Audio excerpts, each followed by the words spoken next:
Salam. Salve, Salve. Om Swastiastu, Om Swastiastu. Namo Buddhaya, dan salam kebajikan serta salam sehat bagi kita semua.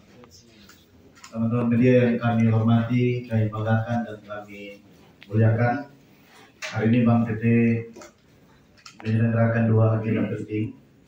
Oleh karena itu, hasil dari dua agenda penting ingin kami sampaikan kepada teman-teman media dengan harapan secara tertulis bisa disampaikan untuk berkenan diberitakan sesuai apa yang tertulis, sehingga tidak bias atau tidak menjadi salah pemberitaan dalam kerja-kerja kita bersama. Bagaimana himbauan Presiden Republik Indonesia dan Ketua Dewan Pers untuk kita terus menjaga insan pers menjadi insan pers yang bertanggung jawab selain undang-undang pers yang melakukan itu. Baik, dari acara pertama RUPS tahunan itu RUPS menerima laporan percakapan pengurus dan memberikan apresiasi karena di tengah situasi yang sulit, situasi yang baru bangkit dari berbagai beban dan belenggu COVID, kita memiliki kinerja yang terus bertumbuh positif. Bahkan laba kita di atas laba tahun lalu. Dan dividen kita kembalikan 100% dan dari 100% 12% untuk cadangan. Sehingga di masa-masa yang sulit bagi semua pemerintah, kabupaten, provinsi, dan berbagai kondisi keuangan pemerintah, maka dividen kali ini ada kenaikan sebesar kurang lebih 86 miliar. Dan itu terdistribusi dalam pembagian dividen yang semula 114 miliar naik menjadi 200,3 miliar. Mudah-mudahan ini memberikan kontribusi bagi PAD di tengah-tengah situasi yang sulit, dan satu-satunya lembaga keuangan yang berkontribusi besar bagi PAD di Nusa Tenggara Timur adalah Bank NTT. Tentu ini tidak terlepas dari kerja sama semua insan Bank NTT, semua kepercayaan yang diberikan oleh mitra, semua pemegang saham, termasuk teman-teman media dalam berbagai pemberitaan dan versi masing-masing. Tapi itulah hal-hal yang terus menguatkan untuk kita makin percaya diri, makin tangguh, makin kuat, makin hebat menghadapi tantangan-tantangan yang ada. Kita juga berterima kasih pada segenap regulator, Bank Indonesia dan OJK yang karena pengawasan yang ketat dan terhadap asesmen kita bisa terus mempertahankan tingkat kesehatan bank dalam level yang sehat, sehingga program kita untuk perizinan sebagai bank devisa yang sedang berproses, mudah-mudahan dalam waktu yang sesuai dengan yang kita rencanakan, izinnya keluar dan status bank devisa terus bisa menjadi kekuatan baru untuk menambah akselerasi bisnis dan persiapan untuk berbagai program pembangunan yang terus dilakukan oleh pemerintah pusat, provinsi, kabupaten, dan kota, terutama untuk hubungan dagang yang berhubungan dengan transaksi-transaksi devisa. Jadi kita punya cadangan TKI di luar selain transaksi sistem pembayaran remittance, tetapi juga kita bisa bekerja sama dengan berbagai pihak untuk kemungkinan pembiayaan vokasi dan pembiayaan tenaga kerja yang akan dikirim keluar dalam spesifikasi dan spesialisasi tertentu.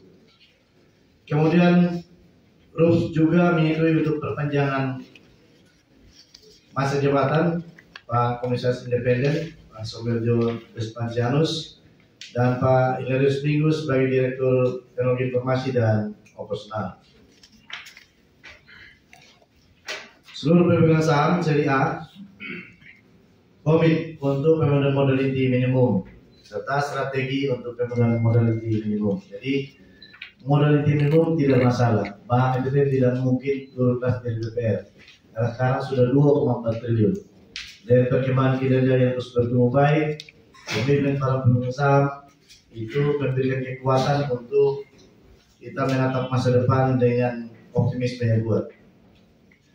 Kemudian demi menjaga perseroan dari risiko reputasi bank, maka RUPS memutuskan pemegang saham seri A melakukan pembelian atau buyback seluruh saham seri B.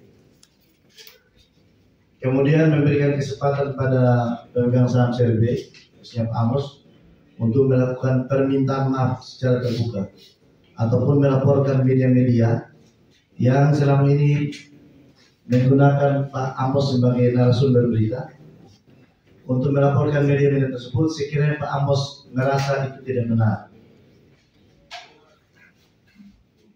dan terus merekomendasikan kepada Bank NTT untuk mendukung langkah-langkah hukum yang dilakukan oleh Pak Amos. Kemudian RUPS juga memutuskan kepada seluruh karyawan Bank NTT, baik yang masih aktif maupun yang sudah pensiun, jika terindikasi melakukan perbuatan-perbuatan yang di luar kewenangannya, menyebarkan informasi yang sifatnya menyerang institusi dengan melawan hak, melawan hukum, menyebarkan data-data yang tidak benar, menyebarkan informasi yang tidak benar, itu penghasilan dan pensiunan dihentikan sampai sengketa pengadilan memiliki keputusan yang tetap.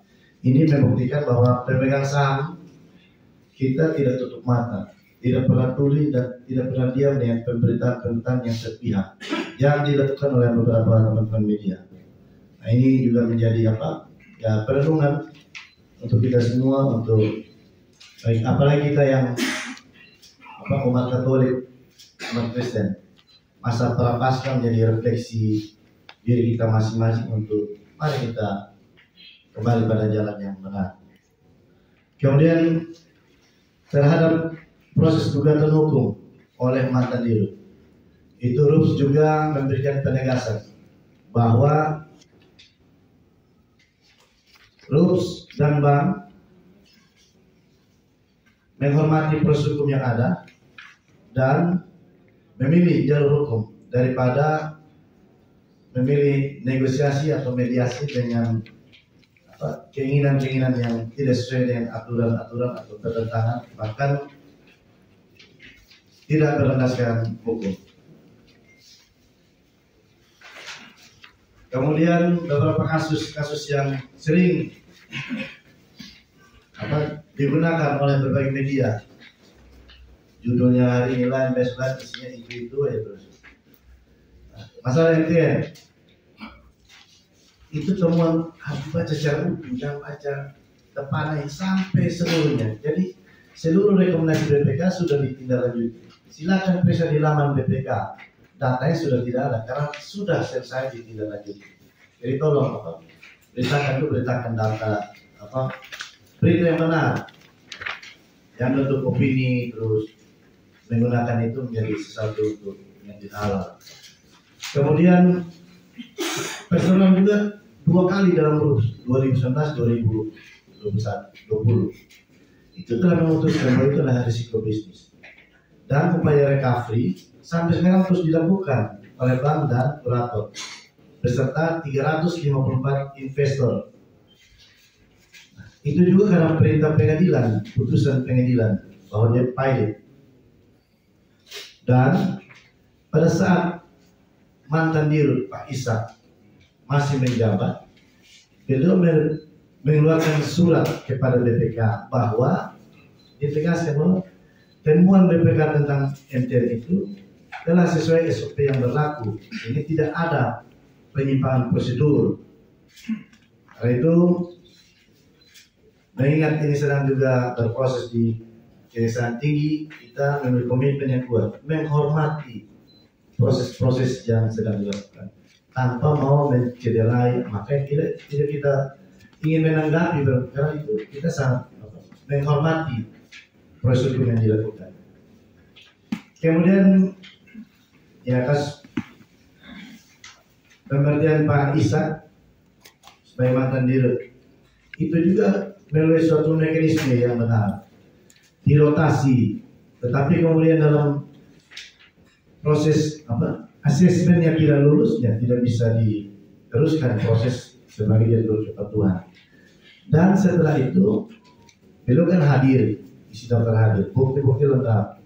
Beliau mengurus hak-haknya untuk berhenti, urus hak pensiun, pesangon, asuransi, dan itu 2 tahun yang lalu. Bahkan sudah menikmati pensiun. Kan lucu orang sudah makan kenyang ini, tiba-tiba lapar baru bulan. Itu sesuatu yang di luar normal. Kasus PHK Edi Gambus ini sudah sesuai dengan rekomendasi RUP tahun 2020, di mana kepada RUP menegaskan agar kepada semua pihak internal yang melawan hak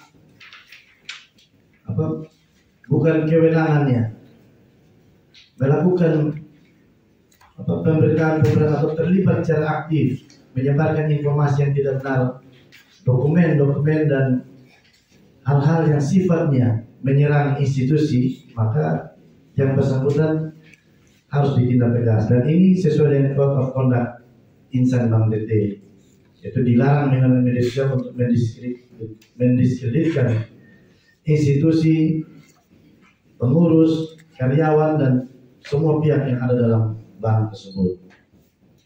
Ini perlu diambil tindakan disiplin. Sekarang dia marah-marah, orang hanya selfie memamerkan sesuatu yang menjadi haknya karena penghasilannya. Itu beberapa institusi ambil langkah tegas, pecat yang tidak terhormat. Beberapa pejabat di kementerian, instansi sekarang ini, ulah anaknya, orang tua jadi korban. Nah, tentang pemberitaan kredit TJPS, seolah Pak Gubernur merong Bank DT itu ditegaskan. NPL kredit TJPS itu 0%. Bahkan masyarakat di berbagai kabupaten, berbagai tempat sangat antusias dan melihat ini menjadi satu langkah maju untuk penguatan membangun ekonomi rumah tangga, bahkan memiliki usaha yang produktif. Dan ini akan terus menjadi sesuatu yang sangat baik, apalagi dari pola ekosistem pembiayaan yang terus mendapat kontribusi peran fungsi dari berbagai pihak yang terlibat dalam ekosistem ini. Terus tentang SK Dekom 01 itu sudah dicabut, bahkan tunjangan yang diterima sudah di store kemarin tahun 2021. Jadi tidak ada relevansi lagi dengan hal-hal yang dimuat dalam pemberitaan. Kemudian penetapan kantor cabang Surabaya. Kantor cabang Surabaya ini sudah berdasarkan hasil riset oleh lembaga yang independen, dan kantor cabang Surabaya ini sejak dibuka sampai dengan saat ini itu tidak ada fundamental yang baik, semuanya bermasalah. Bahkan menjadi penyumbang kredit bermasalah terbesar di Bank DT. Dan butuh waktu 7 tahun untuk recovery dengan nilai investasi hampir 400 miliar. Dengan berubah semua organ-organ dan berbagai bisnis, harus dilakukan refocusing dan revitalisasi bisnis di kantor cabang Surabaya.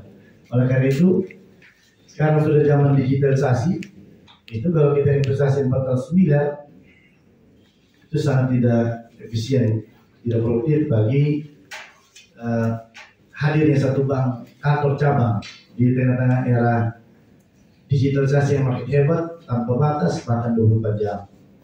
Nah, dalam semua ini, sekali lagi kita selaku pengurus berterima kasih kepada para pemegang saham yang karena komitmennya memberikan berbagai dukungan sehingga Bank DT di tengah-tengah situasi yang sulit, situasi yang bertentangan, diterpa berbagai badai pemberitaan, bahkan dianiaya, dikriminalisasi oleh teman-teman, kita terus balas. kita buktikan dengan kerja-kerja yang benar.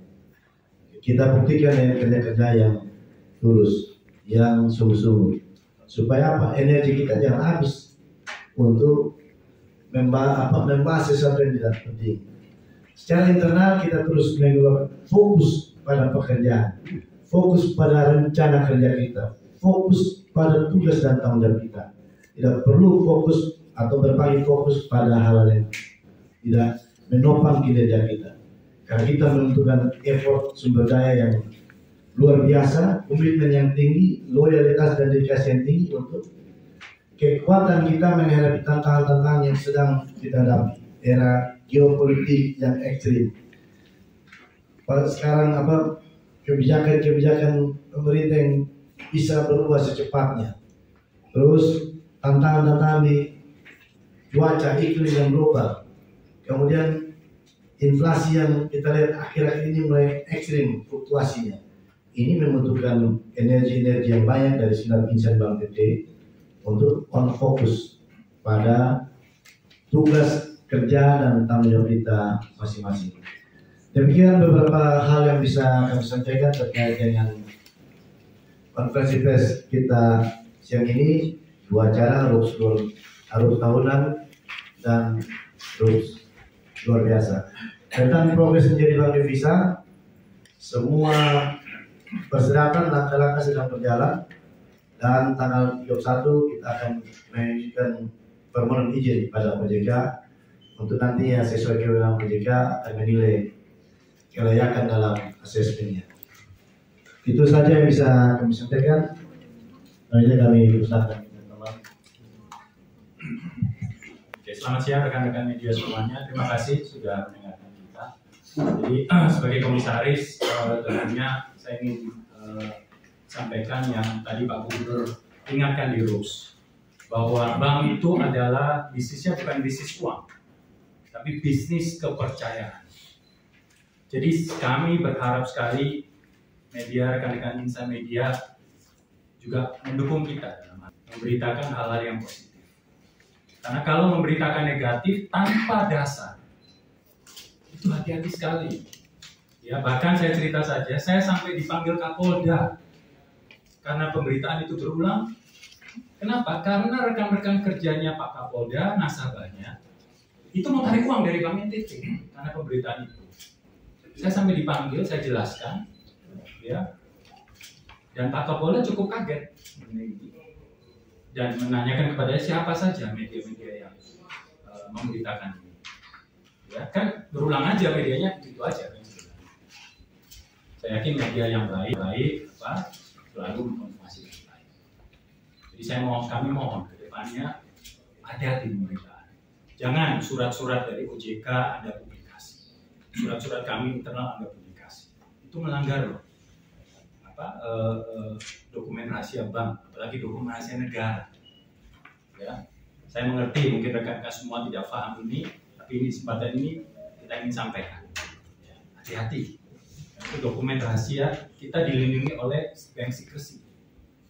Jadi jangan terprovokasi informasi di luar sana yang tidak benar. Kami diam selama ini, ya. Kami fokus untuk produksi ini yang memang tidak mudah. Kita harus siapkan selama 3 bulan ini. Tapi puji Tuhan berkat dukungan dari semua pengusaha saham dan dukungan dari seluruh direksi pengurus dan komisaris yang ada, kami bisa lakukan dengan baik. Dan ya, yang tidak benar akhirnya bermasalah dalam hal ini. Ya, seperti tadi disampaikan oleh Pak Dirut, ya, sahamnya dibeli kembali oleh saham seri A dalam hal ini PSP. Supaya nanti di media jangan sampai muncul kata-kata pemegang saham pecat Pak Alex, ya tidak setuju perpanjangannya Pak Hila, Pak Sam, ya, lakukan semua itu. Oke, dan kami sudah berikan press release, monggo rekan-rekan bisa perhatikan ini, sehingga jangan lagi lah dimuat lagi. Kami mohon. Terima kasih. Oke. Ya, teman ya sedikit ya. Baik, tadi dalam sidang komisaris yang ada, ini luar biasa, momen ini saya luar biasa. selama ini isu yang diwartakan di masyarakat memang itu menciptakan satu kecemasan politik. Kita berjalan, termasuk saya sendiri berjalan, ditanya Pak Franco kenapa Bank NTT sementara dalam keadaan itu. Saya bilang kalau seperti itu, kalau saudara sebenarnya sama, apakah uang Anda hilang di sana? Nah, jadi kalau bisa saya sarankan, buatlah semacam klarifikasi. Ajukan, sampaikan kepada masyarakat bahwa memang bank kita tetap eksis dan siap melayani masyarakat. Nah, itu satu permintaan dari saya. Yang kedua, terkait apa yang disampaikan oleh Pak Direktur Utama tadi. Ada mantan direksi yang sampai saat ini menikmati hasil dari banyak pensiunannya sampai saat ini dia nikmati. Nah, boleh kita tanya besarannya itu seperti apa? Kalau memang itu internal bank, saya pikir juga secara konsumsi pribadi untuk kita perlu disampaikan juga sih itu menjadi semacam satu permasalahan besar. Saya kembalikan. Terima kasih. Nah, Pak, dari jawab dulu. Baik, terima kasih ya Pak sarannya baik. Tapi momen ini juga tolong diberitakan bahwa Bank NTT sehat-sehat saja. Bahkan asesmen OJK di Republik ini lembaga yang paling kompeten berwenang sesuai undang-undang, bukan sesuai mau siapa-siapa. OJK itu asesmennya tingkat kesehatan Bank NTT sehat, jadi tidak ada masalah. Dan data kita membuktikan dihantam badai pemberitaan yang miring ini, ya, masyarakat NTT sudah terpola, sudah terbentuk. Ya kita yakin masyarakat ini banyak yang lebih cerdas, banyak yang memilih punya waktu untuk produktif, memilih punya waktu untuk bermanfaat baik. Dan rata-rata mereka nasabah Bank NTT tidak ada sepeser pun rupiah yang lari dari Bank NTT terhadap pemberitaan. Bahkan tabungan kita cenderung naik. Tingkat keyakinan masyarakat NTT nasabah Bank NTT itu sangat kuat. Jadi sebagai diri saya pastikan bahwa berita-berita itu kan orang yang akses itu orang tidak punya kerjaan dan memang levelnya tidak bermanfaat baik bagi orang lain, bagi sesama yang hidupnya hanya hobinya menghujat, menghakimi orang, yaitu. Tapi masyarakat yang lain yang hatinya baik, hati bersih itu yang menjadi sama NTT itu komit pemberitaan dia tidak terganggu. Bahkan kemarin kita menyampaikan informasi tentang ada gangguan optik, itu tidak ada sepeser pun yang keluar dari Bank NTT. Tapi karena harus transparan, undang-undang perlindungan konsumen, kita wajib menyampaikan itu. Dan untuk nanti tadi internal sudah disampaikan, tapi yang jelas penghasilan yang lebih dari penghasilan seorang kepala divisi di Bank NTT. Makan dari ini dia menikmati hasil kerja orang yang sekarang. Harusnya dia menghargai, menghormati, jadilah keringat, bahkan darah, lutut yang tikam untuk doa. Ya, hargai itu, terima kasih. Tapi hari ini Rup sudah mengambil langkah tegas untuk meminta dan mohon maaf sekaligus bagi pihak-pihak yang terindikasi terbukti itu dilakukan penghentian pembayaran penghasilan. Silakan Pak. Baik, terima kasih yang terhormat Pak Dirkom. Saya Jebri Tolin dari Generasi. Sepekan terakhir ini nama Bapak ini viral di Facebook. Nah, kira-kira mau ada rencana lapor tidak? Akun Irma Dewi Silvester sampai TNTT membuat rekaman pembicaraan salah satu saksi dengan almarhum Salwi ini terkait dengan dugaan tindakan itu. Mau lapor tidak, Pak? Kira-kira? Ya, kita seleksi hal mana yang bisa kita sikapi mana. Misalnya orang sudah meninggal, sudah malu, tega niat, tega amat loh. Lagian secara hukum merekam itu kalau tanpa persetujuan itu orang itu yang melakukan rekaman dan pengedaran pidana termasuk pers loh. Hati-hati baca undang-undang. Hati-hati media yang menyampaikan pemberitaan itu karena paham hukum. Rekaman itu bukan alat bukti. Dan lu rekam diam-diam, lu biarkan tanpa persetujuan pihak yang diminta rekaman, itu pidana. Ini orang sudah meninggal lu, sangat tidak menghormati, menghargai. Udah sudah di alam lain, sudah di surga. Apa yang lu pegang? Lagian kita punya bukti tertulis, bukti menguat dari itu di bawah tekanan-tekanan orang tertentu, termasuk ada yang menelponnya untuk memaksanya, itu sudah bukti. Jadi ya, media juga harus selektif. Kalau menjadi media yang dinilai media bermartabat, media bertanggung jawab, ya seleksi beritanya, seleksi berita yang betul Pak Jeffrey. Jadi jangan asal mau kejar pemberitaan tidak suka dengan orang. Kalau punya niat tertentu serang orang. Ini kan viral di Facebook. Iya. Kita ngomong itu umum. Jadi panjang harus tersinggung, tapi ya tidak tersinggung. Untuk semua, mari belajar apa menjadi pers media yang bertanggung jawab. Itu yang ketua dewan pers yang buat dia. Dan NTT, masyarakat NTT membutuhkan berita-berita yang memotivasi untuk membangun, bukan untuk mendiskreditkan. Energi positif itu adalah media-media berkontribusi banyak bagi pembangunan. Silakan ada yang lain? Ya silakan Pak Dani. Izin, hanya 2 pertanyaan. Pertama soal MPN, dibilang itu resiko bisnis ya. Tapi kan LHPBPK itu potensi, artinya belum ada kerugian. Secara jelas bahwa itu potensi, artinya belum ada kerugian. Yang harus dikelirukan itu, Pak Dirut, apakah uang itu sudah kembali? Ini uang bank NTT. Karena ini investasi kan? Uang itu sudah kembali atau belum? Yang berikut, kalau memang itu risiko bisnis, kenapa kejaksaan terus melakukan pemeriksaan? Apakah sudah dijelaskan kepada kejaksaan bahwa itu risiko bisnis? Yang berikut dari Pak BPK adalah memanggil beberapa pejabat yang sudah diperiksa sepekan yang lalu secara beruntun. Kalau tidak salah, termasuk Dirut juga dipanggil. Sampai Pak mantan Dirut, Pak Edipia juga dipanggil. Ini mau dijelaskan. Yang kedua, bahwa ketiga, Pak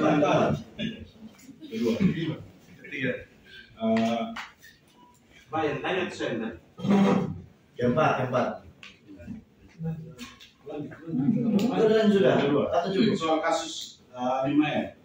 Kemarin terakhir Pak Stephen dipercaya sebagai saksi menemani Pak Apollo Stephen. Nah ini itu prosesnya seperti apa? Belum dilakukan dari tim analisis, belum dilakukan survei. Oh tiba-tiba uangnya sudah keluar. Apakah itu seperti itu? Atau tidak benar seperti itu? Yang berikut soal Oke baik, terima kasih Antin. Pak Reden kan wartawan yang berkecimpung di kejaksaan tinggi. Dan Pak sendiri ada mantan pejabat yang menyampaikan ada bukti rekam. Oh itu kan mensreanya tidak ada. Jadi hormati proses hukum yang ada berjalan.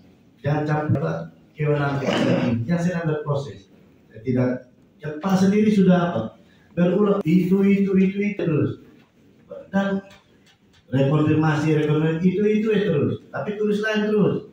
Tahu pada dewan apa yang betul dan berpikir. Kalau kebaikan betul pada itu buat dewan apa yang betul dan berpikir. Kalau kebaikan betul pada itu buat saya tahu.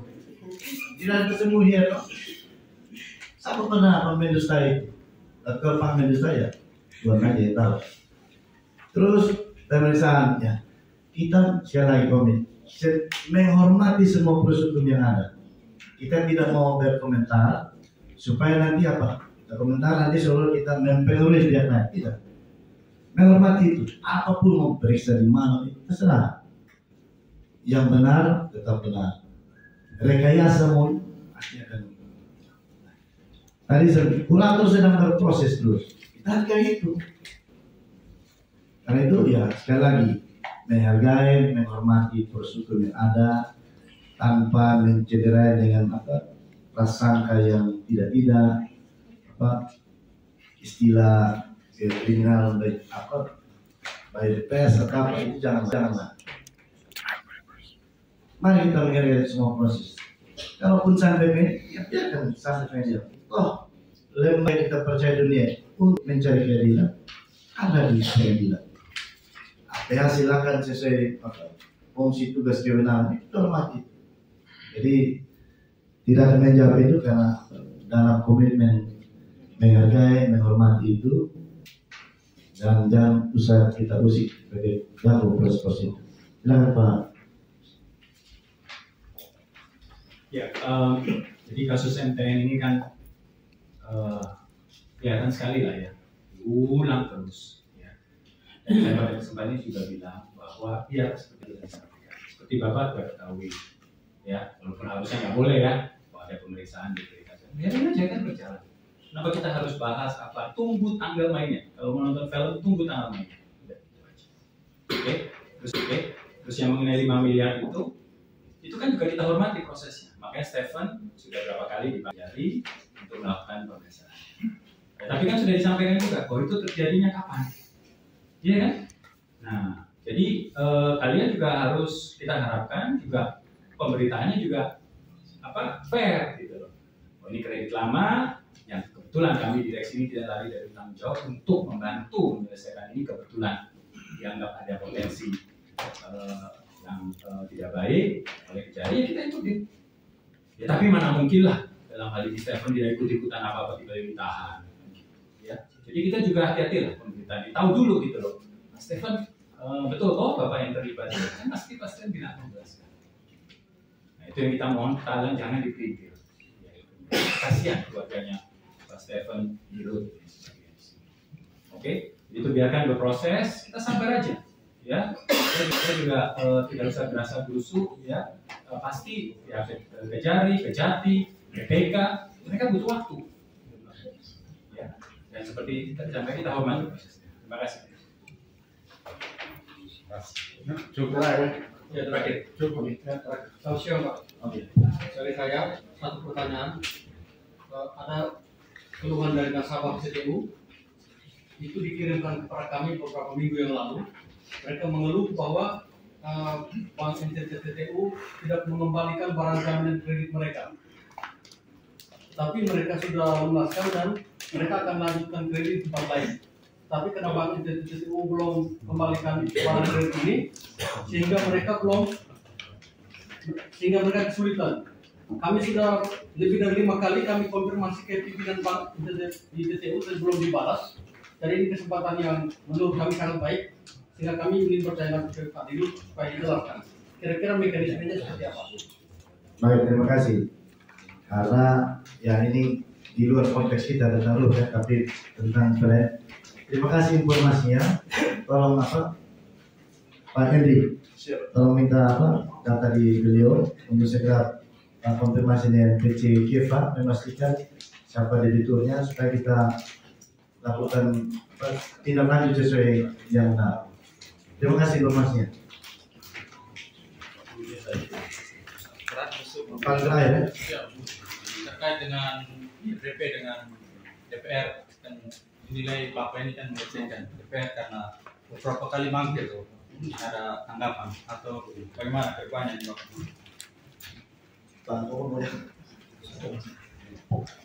Oke, sedikit tambahan mengenai informasi. Jadi kita kadang-kadang juga direksi juga punya kesibukan ya. Jadi kami mohon nanti ke depannya kalau ada hal-hal yang mau ditanyakan bisa dengan divisi Korsek. Ya, setuju? Ya kan? Tugas tanggung jawab Henry di sini. Kalau yang nggak ada kenal, ini Pak Henry, kepala divisi Korsek.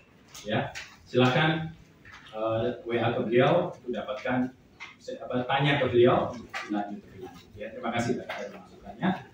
Sehingga ya mohon maaf kadang-kadang kami di pengurus ini juga dapat WA dari beberapa dari Anda, kita juga hati-hati sekali ya. Kita kadang-kadang juga nggak terlalu tahu detailnya. Nah nanti Korsek yang bisa follow up. Ya, jadi mohon maaf kalau kadang-kadang kami tidak bisa menjawab. Anggota DPR. Jadi mengenai Komisi 3, itu tentunya sekali lagi kita hormati seluruh undangan-undangan yang masuk ya, karena kami ini harus lapor ke Komnas HAM mengendali dalam Pak Gubernur.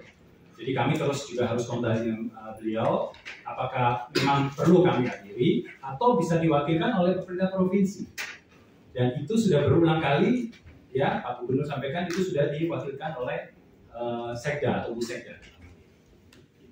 Ya, dan kebetulan juga kadang-kadang undangan kami juga mendadak ya, undangan hari ini besok sudah harus hadir pagi. Kami kan juga sudah punya pengaturan jadwal kegiatan. Kalau nggak salah yang terakhir itu undang Dewan Komisaris, bukan direksi kan, kami koreksi juga. Itu kami nggak hadir karena pas hari itu kita ada urusan dengan BPK. Ya tentunya kami menghormati BPK yang sudah mengatur jadwal jauh-jauh hari sebelumnya. Gitu ya. Dan tapi komunikasi kita secara informal berjalan. Ya, kadang-kadang sekali lagi lah, yang dibesarkan juga berjalan gitu loh ya. Dan moga-moga dengan keputusan Rus hari ini pemberitaan yang lebih bagus, juga anggota dewan kalau bapak-bapak ibu-ibu memberikan pemberitaan yang baik sesuai dengan press release ini bisa membaca, dan kami juga akan forward press release ini sehingga juga mungkin nanti beberapa hal ini juga sudah tidak perlu di RDP-kan lah istilahnya ya. Tapi kami komunikasi kita baik sekali dengan seluruh pimpinan ada khususnya di Komisi 3. Terima kasih. Baik, terima kasih atas kehadiran dan partisipasi kita semua. Tuhan memberkati kita semua. Saya Heri. Assalamualaikum warahmatullahi wabarakatuh. Sampai Om Santi Santi Santi Om, Nama Budaya, Salam Kebajikan dan Salam. Amin.